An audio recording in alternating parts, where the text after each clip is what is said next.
Mare? Mare? Mare? Andiyan ba yung asawa ko? Kasi andyan yung tricycle niya pero wala naman siya sa bahay eh. Asawa mo, paano naman mangyari papunta dito yun? Nasa Mari, natutulog asawa ko. Huh?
Magsitayo pong lahat, magsisimula na ang mediation.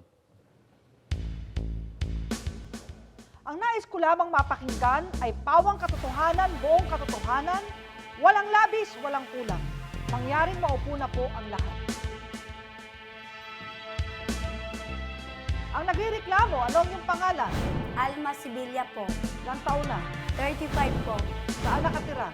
23 Visayas Avenue po. Quezon City. Quezon City. Ang inireklamo, anong yung pangalan? Glenda Madela. Ilang taon na? 39 years old. Saan nakatira? Sa 23 Visayas Avenue, Tandasora. May asawa? Meron ho. Kasal? Opo. Maaari bang isalaysay mo mula sa simula ang problemang dinudulog mo dito sa public attorney?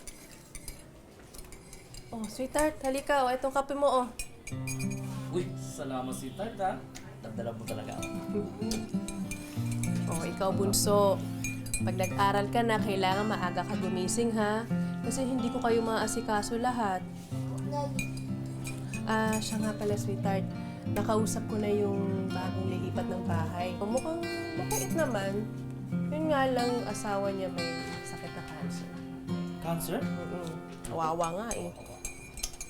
Uy, Alma, ito, bali, ito na yung bayad ng ko. 1 month deposit ko at 1 month advance. Ito, 2,000. Salamat, Glenda, ha?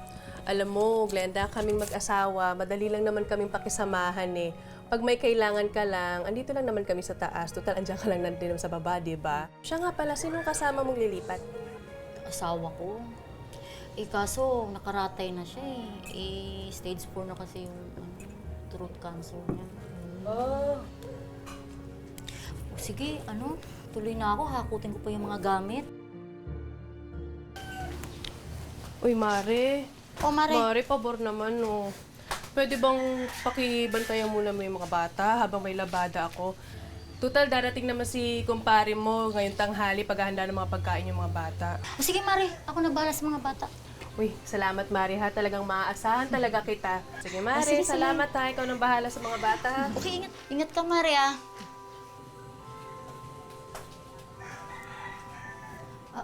Ito na, luto na yung sinain ko. May gisain lang ako kay Maring Alma. Okay ka lang ba? Sandali lang ha, handa ko na yung pagkain mo. Ito na ba, kumain ka na. Sandali lang. Dandan.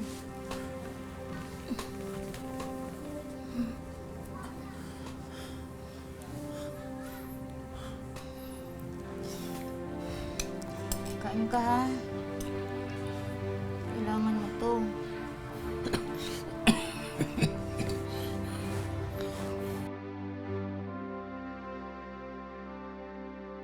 Napakadali mo naman nagtiwala sa kanya. Ganun po talaga kasi ako, hindi po ako talaga po yung magaang po ang loob ko talaga sa tao. Oo. So ano naging problema sa pagsasamahan nyo? Nung una po, napapansin ko na po na Inuman muna tayo, pampalipas oras lang. Okay lang to. Ano naman? Diba? Pangpalipas oras na naman. Hindi wala namang sama dyan. Sige. Cheers! Kaya mo yan. Sige na, ubusin mo straight. Oh, isa pa, isa pa. Parang hindi lalaki. Diyos ko naman. Sabi ko kasi hindi ako umiinom eh. Kaya mo yan. Cheers! Kaya mo yan.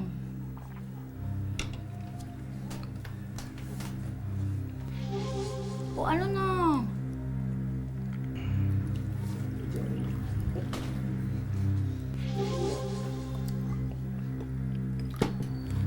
Tagay pa tayo. Cheers.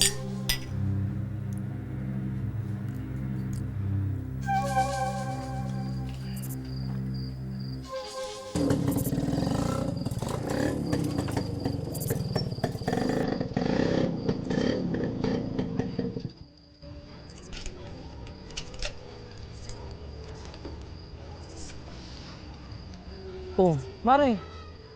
Bakit nagbungot mo ka dyan? Sabi mo si pare, kailangan pera. Kailangan bili ng gamit ng asawa ko pa. Anong mangyari? Ganun ba?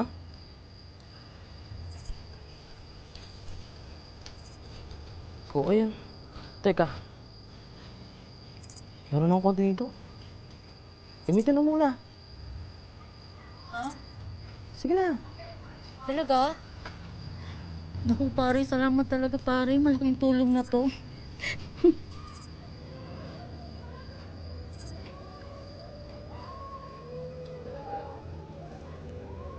Meron ka bang napansin na pagbabago bukod doon sa natuto ng mga asawa mo sa kinikilos ng iyong asawa? Meron po. Ano yun?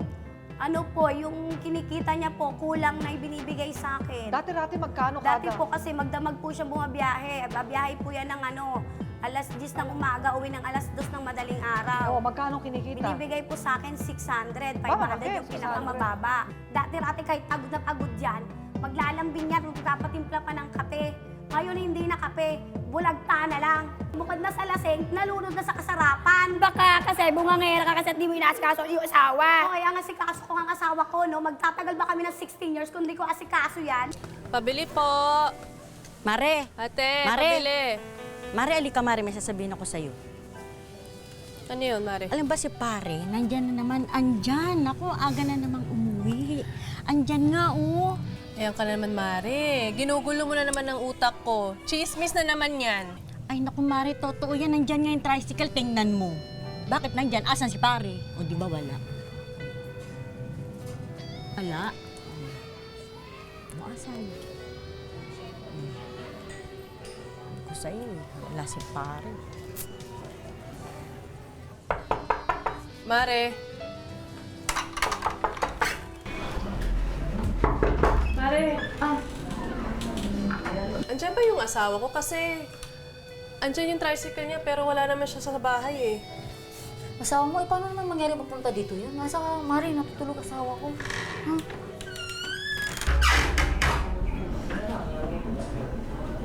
Nakita po ko sila, magkakumot kung dalawa. Kapal ang mukha mo. Ang kapal ang mukha mo. Kapal ang mukha mo. Magkatabi sa kama? Nakakumot? Opo, Sa magkakalak kumot lang? hubad-hubad. Nakahubad silang dalawa? Opo.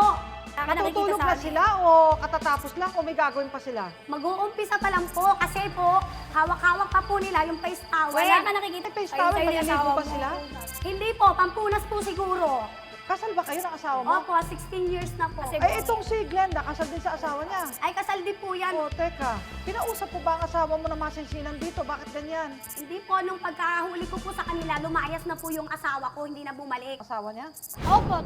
Hindi na nga raw nakakabayad sa renta, nagawa pa raw ni Glenda ahasin ng asawa na nagre-reklamong si Alma. Kwento ni Alma, nahuli raw niya si Glenda na katabi ang kanyang asawa sa kama. Kaya ngayon, ang gusto niya ay lumayas na itong si Glenda at bayaran ang natitirang utang sa kanya sa renta. Ay, sa palagay mo maganda yun. May asawa yun, nakikipag-inuman. Eh, May kaibigan asawa lang ka rin. naman po eh. Di Kaibigan. ba pangit tignan nyo? Kayong dalawa lang nagiinuman. May Opo, asawa ka, may may asawa pampatulog yun. lang po. Pampatulog sa ibabaw ng kama. Pampatulog. Eh, ba't kailangan yung sabay magpatulog? Ang kamali.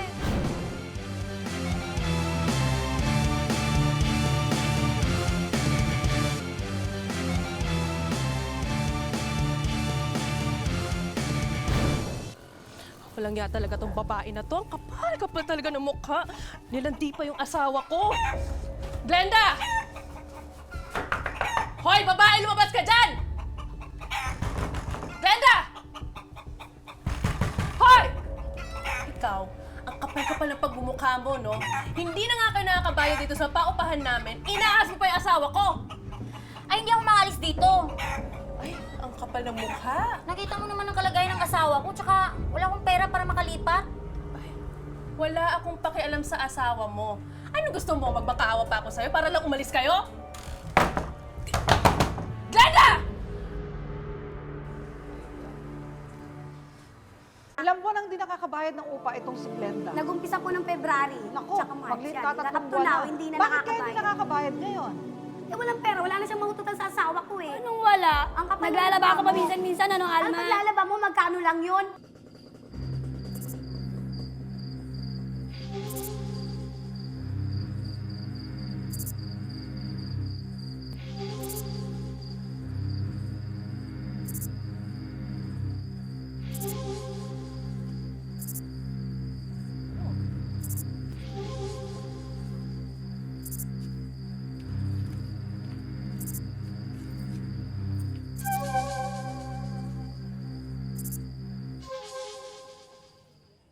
Kailan nag-umpisa na dalahan mo ng alak ang mister ni Alma? Bago lang po, nung may sakit po yung asawa ko. Sa palagay ba maganda yun? May asawa yun, nakikipag-inuman Eh, ka, may kaibigan asawa lang ka rin. naman po eh. Di ba Kaibigan, pangit tingnan nyo? napunta sa Kayong dalawa lang kaanuhan. nagiinuman, may Opo, asawa ka, kahit may asawa pampatulog yun. lang po. Pampatulog sa ibabaw ng kama. Pampatulog? Eh, ba't kailangan yung sabay magpatulog? Ang kapal Hindi, ng mukha. para makatulog ako pag ano. Ah, ikaw? Eh, yung asawa niya para patulogin mo rin. Ay, hindi Opo, po, sa hindi papa ako, hindi nila, ako, sa hindi kama ko nila. sinasabi niyan. Malambing ba sa'yo asawa ni Alma?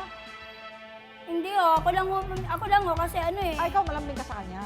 Medyo sa asawa niya. Bakit? Kaya kasi Nilalambing malandi ko. yan na Ano lumalabas sa nilalambing mukha. mo? Bakit ang Kasi, nilalambing? minsan no, wala akong pambiling gamot. O yun na, yun na.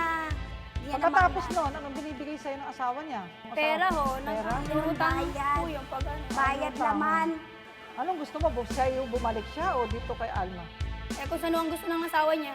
Ay, ang kapal mo. Eh paano yun? May asawa ka. May katabi bala ka pa. rin. Eh asawa ko wala nang ano yun kasi ano. Kaya ang nagkat na kaligay, wala na. Wala nang ano yun. Hindi na ho Nakakasampa. nakapagsalita. Ah, hindi na makapagsalita.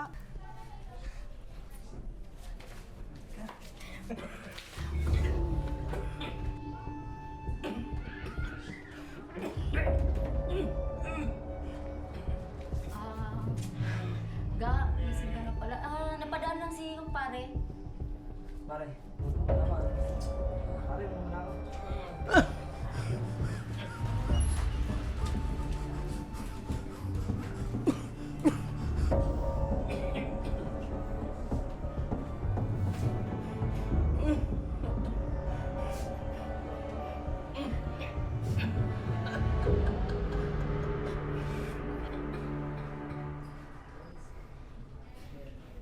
Nakikita niya siguro. Nakikita niya, okay lang sa kanya. Hindi naman nun nakapagsasalita eh. Hindi siya umiiyak kapag nakikita ang kayakap mo yung asawa niya. Minsan, Anong paliwanag mo sa kanya pag ganun? kaibigan ko lang yan. Huwag kang ano. Pero hindi ka ba naaawa sa asawa mo? Naawa ko kasi wala naman akong pagkukunan ng ano. Kaya Sa palagay mo, ano ang nagbunsod sa asawa ni Alma na umibig at tumabi sa'yo bilang asawa ka rin niya? Naawa sa'yo? siguro kasi nakikita niya asawa ko gano'n eh. Kaya nga tuwing ano ko sa kanya, hiling ko sa kanya, binibigyan ako ng pera.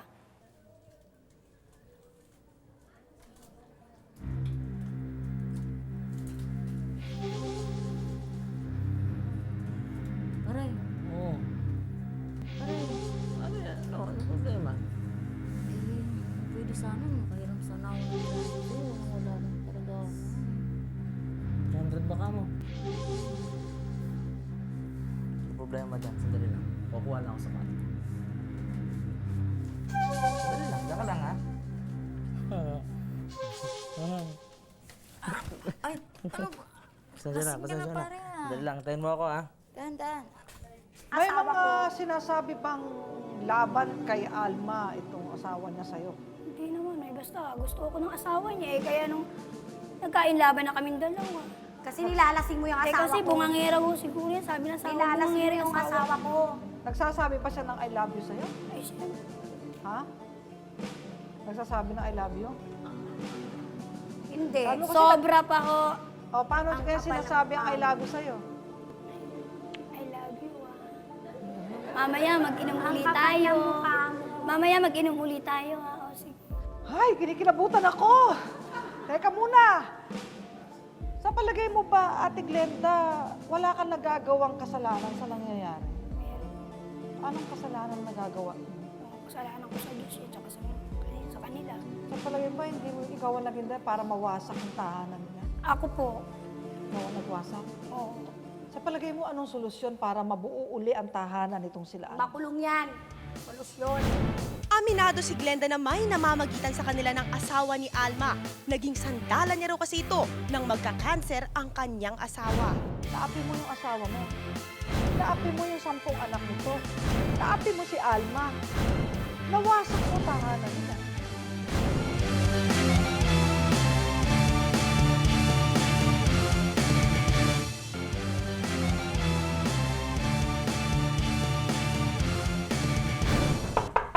Mare, andyan ba yung asawa ko kasi Sa salaysay na nagreklamong si Alma Sevilla, matapos niyang tanggapin sa pinuupaang bahay, ay inaas pa ng kanya nangungupang si Glenda Madela, ang kanyang asawa. Huling-huli raw niya ang dalawa na nagtatalik sa bahay na kanya pinuupahan. Kaya't ang hiling niya, lumaya sa si Glenda at bayaran ng mga natitirang pagkakautang sa kanya. Paliwanag ng inireklamong si Glenda Madela, totoong may namagitan sa kanila ng asawa ni Alma na si Raymond. Pero giit niya, kaya lang siya napamahal dito ay dahil naging sandalan niya ito sa problemang kinakaharap dahil sa sakit ng kanyang mister. Binibigyan pa raw siya ng panggastos si Raymond sa mga pagkakataong gipit siya. Kaya't naramdaman niyang totoo ang pinapakita pagmamahal ni Raymond sa kanya. Kapag ang isang babae ay nakikipagsiping sa isang lalaki at nagpapabayad, prostitusyon yun. May pagkakulong. Bailable. 4 na taon, bailable. 2 taon, bailable. Pero may kulong pa rin, krimen pa rin. At kapag ang isang babae na may asawa ay nakiapid sa isang lalaki kaya may asawa kay wala, may pagkakulong. At ang pagkakulong, ang pinakamataas ay 6 na taon. Nasusulat sa Article 333, 333 ng Revised Penal Code, ang kasalanang adultery. Ang isang babae na may asawa nasisiping sa isang lalaki na hindi naman niya asawa, kakasala ng pangangalo niya o adultery, pakikiapid. 6 na taong pagkakulong. Nasaan na itong asawa mo? Wala na po. Nasahiya, nagtago na. Pakalayo. Sa palagay mo ba tunay na pag-ibig yung sinasabi sa iyo ng asawa niya na I love you? Tanungin nga kita, Alma, asunto o areglo? Kung ako lang po talaga, kailangan talagang ipakulong ko yan eh. Kaya lang po, naawa lang po talaga sa asawa niya eh. Dahil napakabait ng asawa niya, ma'am. Wala akong masabi. Areglo na lang po, pero lumaya siya sa pamamahay namin. Kung hindi Nahiya siya po alis, asunto at kasong ejectment for non-payment of rentals. I-refer natin sa barangay yung ejectment para makakuha ng certificate to file action at maisampa sa Metropolitan Trial Court. Dapat tumanap ka na ng lilipatan kahit isang maliit na kwarto. Bigyan natin ng isang buwan para makalipat. Sige po, para po sa asawa niya. Ginagalang ko yung asawa niya dahil mabait. Kung kakasuhan naman niya ang asawa niya, concubinage. Kakasuhan mo ba yung asawa mo?